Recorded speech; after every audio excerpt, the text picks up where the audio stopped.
The Youngstown State University Honors College is pleased to present Storytime from Folk Hall, the home of the Honors College, and from the homes of our alumni near and far. We hope the sharing of stories from members of the honors community brightens your day.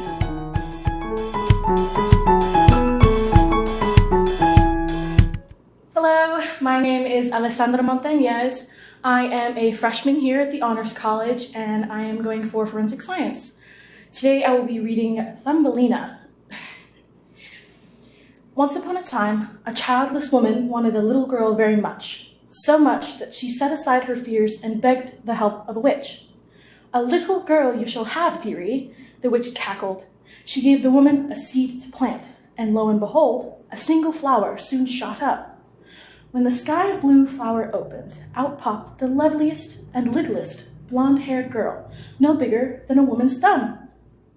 She was named Thumbelina and was given many luxuries, such as a walnut shell cradle with a rose petal blanket and a thimble of nectar to drink morning, noon, and evening. One night, a wart-faced toad spied her through the window.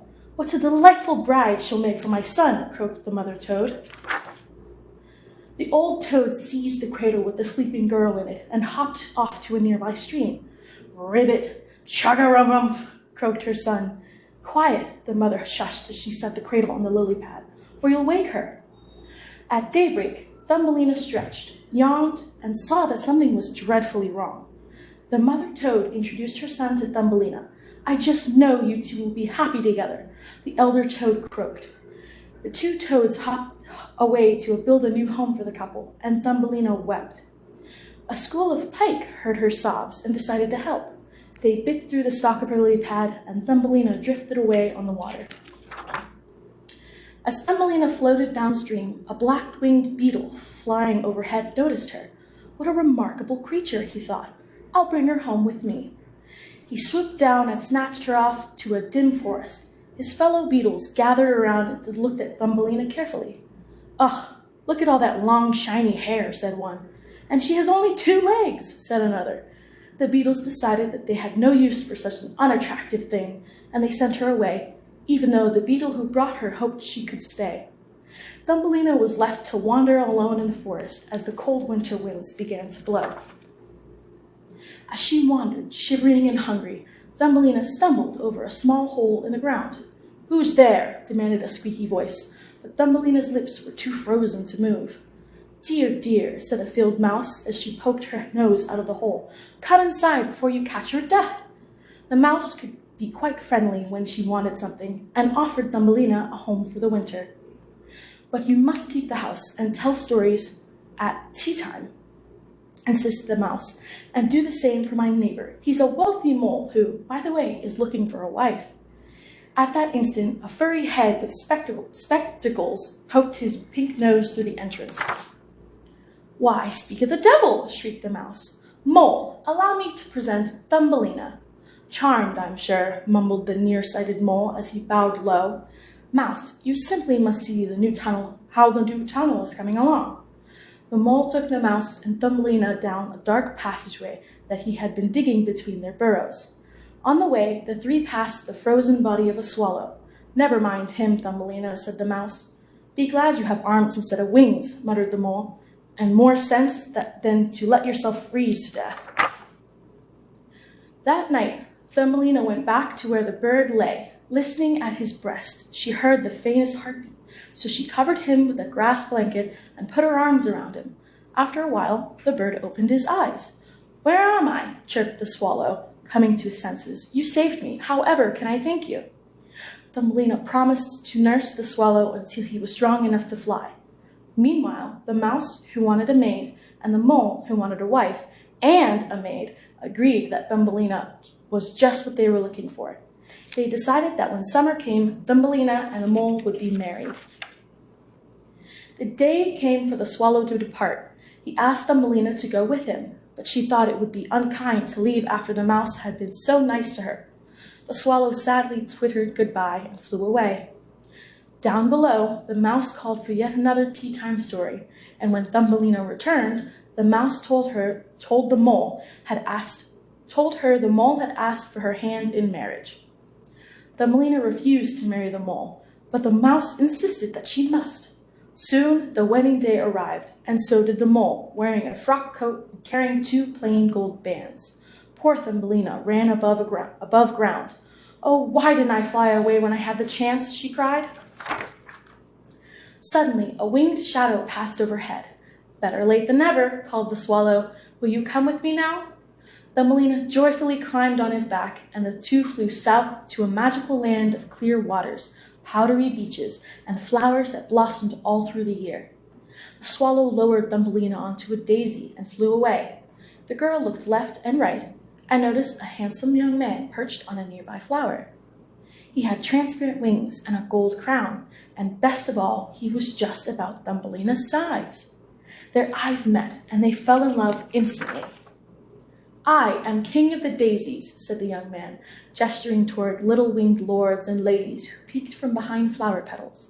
"I have thousands of subjects, but none like you. Be my queen," he begged as he kissed Thumbelina's hand. "I will gladly be your wife," Thumbelina replied.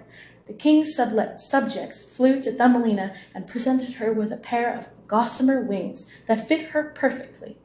The couple then soared into the cloudless blue sky where, flying in ever-widening circles, the loyal swallow waited patiently. That was Thumbelina. And the other one is Velveteen Rabbit.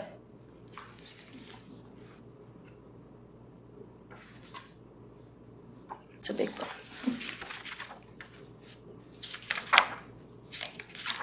Okay. The Velveteen Rabbit. One Christmas morning, a boy named John found a velveteen rabbit in his stocking. John loved the rabbit at once. He hugged him close, rubbed his brown and white fur, and felt his cuddly softness. Then John set the rabbit on his toy shelf. The Velveteen Rabbit was surprised at all the company he had in the nursery. There were a wooden lion on wheels, a troop of metal toy soldiers, mechanical boats, a family of clowns, and a large, worn rocking horse. But he was still lonely because the other toys paid him no attention. Only the rocking horse was kind to the Velveteen Rabbit. He talked gently to him every day and seemed to be very wise. "You seem so real," the rabbit told the horse one day. "John loves you so much. He hugs you and rides you and seems so happy." "I'm very nearly real," said the horse carefully. "You can be real too, if John loves you enough. When he has loved you so much that patches of your fur are worn off and you have become faded and shabby, then you may be real too." The Velveteen Rabbit did not like the idea of being shabby, but he did want to be real. John seemed to have forgotten the Velveteen Rabbit, but every day he rode the horse. He hugged and petted and loved him until the horse was real and jumped out the nursery window. One night, John was restless and couldn't go to sleep. He kept begging his mother for one more story. Finally, she picked up the Velveteen Rabbit from the shelf and said, "Here, take your toy. He will help you sleep." John hugged the soft rabbit close and fell asleep. After that, the Velveteen Rabbit always slept in the warm bed with John, but he was no longer lonely. Sometimes John squeezed him so tightly the rabbit could hardly breathe. John talked to him and made him tunnels under the covers, like burrows that real rabbits lived in. The Velveteen Rabbit liked that and wondered if he could ever become real. Time passed, and the rabbit did not notice how his beautiful velveteen fur had become worn in spots. His tail was loose, and all the pink was worn off his nose where John had kissed him. Spring came, then summer. John took the rabbit outside to play in the grass and the sandbox. The sand made the rabbit's fur more drab and shabby than ever. Once the boy forgot and left the Velveteen Rabbit under the zinnia row in the garden. His father had to search the garden with his flashlight until he found the rabbit because John couldn't go to sleep without him. My, his father said, such fuss over a toy. John clasped the worn rabbit tightly. "He isn't a toy," he said. "He's real." The Velveteen Rabbit heard this, and he snuggled close to John with joy in his heart. One morning, John was feeling ill. When the Velveteen Rabbit lay close to him, he could feel how hot the boy's skin was.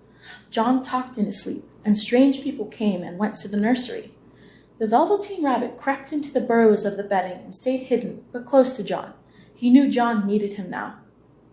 It was a long, sad time. John was too ill to play with the Velveteen Rabbit, but the shabby little toy remembered all their happy times together and lay close by. Finally, the fever went away. John sat up in bed and cuddled the Velveteen Rabbit once again. His mother and father came into the room with a strange man they called the doctor. "He can get up now," said the doctor, "and you should clean and spray the room for germs." The doctor saw the Velveteen Rabbit by the pillow. "And get rid of that stuffed animal," he ordered. "It's a mass of germs. Get John a new one." The Velveteen Rabbit could not believe what he heard. He was real. The boy had said so. But still it happened. The Velveteen Rabbit was picked up, carried out, and tossed into the rubbish heap with old picture books and broken toys. The Velveteen Rabbit was frightened and cold. Did John know he was here? He tried to call out, but he didn't know how. He remembered once in the nursery when a toy soldier had rusted until his head fell off. John's mother had carried the soldier away. Had she brought him here to the trash heap? The Velveteen Rabbit looked all around and discovered what remained of the toy soldier. Well, at least it had not disappeared altogether.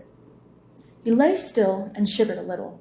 A big tear rolled down his cheek, off his chin, and into the grass at the edge of the rubbish heap. Suddenly, the tear glowed. The Velveteen Rabbit watched it as its light began to glow all around the tear. Then a lovely fairy stood in the center of the light. "Little Rabbit," she said, "I am the nursery fairy. I have come to make you real." "But I already am real," whispered the rabbit. "You were real to John because he loved you so much," said the fairy. "Now, because you have been so kind to the boy and because you have wept, I will make you truly real." The fairy lifted the shabby, worn rabbit in her arms and flew into the forest. There she kissed him and set him down on a grassy knoll. The Velveteen Rabbit saw a ring of real rabbits staring at him. Then they began to dance around him, and wonder of wonders, the Velveteen Rabbit moved on real legs with real paws, and he wrinkled his real pink nose. Winter passed, and spring. One summer day, John was again playing in his sandbox when a small brown and white rabbit crept out of the forest and stood quite still. For what seemed like such a long time, the rabbit watched the boy who had helped him become real. He felt both happy and sad. Then the rabbit turned on his hind legs, and hopped back into the forest to return to his new life. And that is the Velveteen Rabbit. The end. 12 Dancing Princesses. A long time ago, the king and queen of a far-off land had 12 beautiful daughters. There were 2 sets of twins and 2 sets of triplets. The eldest and youngest had been born singly. Every night, the princesses asked if they might go dancing, but the king always said no. Then he locked their bedroom door for good measure. Each morning, the princesses' shoes were tattered and full of holes, as if they had been dancing all night. Nobody could explain this, and the princesses would not tell. The king sent an announcement to all the land, saying that anyone who could solve the mystery might choose one of the princesses as his wife. But if he did not find the answer within 3 nights, he would be imprisoned. Many young princes from distant kingdoms came to try, but they always fell asleep before they could solve the mystery. After the 3rd night, they were thrown in prison. One day, Michael, a poor lad from the country, came to try his luck. He had walked a very long time on the hard roads to reach the castle, and he was hungry and weary. Outside the gate, he came upon an old woman dressed in rags and carrying a wicker basket. She was stooped over, searching for something on the ground. Michael saw at once the coin she had dropped. He picked it up for her, and she thanked him humbly. "I haven't eaten in 2 days. Could you spare me something from your market basket?" Michael asked. The old woman smiled, showing her snaggletooth, then reached into the basket and said, "Gladly, but I have something much better for you than food. You have helped me, and now I will help you. Here is a cloak to make you invisible, and above all, do not drink anything the princesses offer you." Michael wondered how the old woman knew that he had come to solve the riddle of the princesses, but he took the cloak with thanks. When he reached the castle, Michael asked the king's permission to try and solve the mystery. He was taken to a bedroom near the princesses. The eldest, Aurora, brought him a small cake and a cup of wine that, unknown to Michael, contained a sleeping potion. Michael ate the cake, and remembering the old woman's words, he only pretended to drink the wine. Then he stretched out on the bed as if to sleep. The princesses began to dress themselves in fancy clothes. They brushed their curls and decked themselves in jewelry, laughing and singing all the while. But Alicia, the youngest, felt something was wrong. "Wait, I feel there is trouble," she whispered. "You only imagine it," said the doubting Aurora. When they were ready, Aurora walked to one of the beds and knocked 3 times on the headboard. At once it sank to the floor. A long passageway ending in a staircase opened up in the wall. "Hurry!" called one of the triplets, and the princesses ran down the hall, one after the other. Michael jumped up, put on the cloak that made him invisible, and hurried after them. In his haste, he stepped on the hem of Alicia's dress. "Something clutched at my dress!" she cried. "You just caught it on a nail," Aurora scoffed. In a short while, they came to a forest. The leaves of the trees were made of silver and glowed into the moonlight. They rustled together, making music of their own. Michael snapped off a silver leaf and slipped it into his pocket. They passed through the second forest of trees with gold leaves, then through the third with diamond leaves. At last they came to a castle whose highest towers were shrouded in fog. 12 handsome princes waited outside and escorted the princesses to a large, beautiful ballroom. Everywhere there were lights and music. A long table was laden with wines, meats, poultry, breads, fruits, pudding, and cakes. The princesses and princes ate and sipped their wine, and they began to dance. Michael ate and drank too, but they could not see him. Near morning, the princesses said goodbye to the princes and promised to come back again the next night. They rushed back to their own castle, then up the stairway to their bedroom. Michael had just run ahead. Back in his room, he slipped off his cloak and jumped into the bed. "See?" Aurora peeked in. "All is well." Michael had such a wonderful time in the enchanted castle that he decided to wait before he told the king. The second night, everything happened as before. This time, as they passed through the forest of gold leaves, Michael snapped one off and put it in his pocket. On the third night, Michael decided to follow the princesses one last time. This night, when they passed through the forest of trees with diamond leaves, he snapped one off to put in his pocket. It made a crackling sound. "What was that?" asked Alicia, so alarmed that she trembled. But Aurora reassured her, saying, "It is nothing. You only imagined it." The princesses danced until dawn, and their shoes were full of holes again. Just before they left, Michael slipped one of the golden wine goblets into his pocket. The next morning, the king summoned Michael to his court. Michael took the silver, gold, and diamond leaves and the gold goblet and set before the king. "Do you know where my daughters dancing their shoes away?" asked the king. Michael told him about the enchanted castle and the 12 dancing princes. The king called for the princesses to come to him. "Does this young man tell the truth?" the king asked his daughters. The princesses saw the leaves and the goblet, and they knew they could not deny it. Besides, Aurora was now quite fond of Michael and thought of him more handsome than her enchanted prince. "Yes, father, it's true," she admitted. The king said to Michael, "Young man, you have done well. You may choose one of my daughters to be your wife, and someday my kingdom will be yours." Michael smiled at the 2 sets of twins. He smiled at the 2 sets of triplets, and he smiled at the youngest, the pretty Alicia. Then he chose Aurora for his wife. Aurora smiled and said she would accept Michael's hand, for she knew now that she had fallen in love with him. Michael kissed her hand and said, with a voice full of feeling, that he had loved her from the moment he first saw her. The two then knelt before the king to receive his blessing.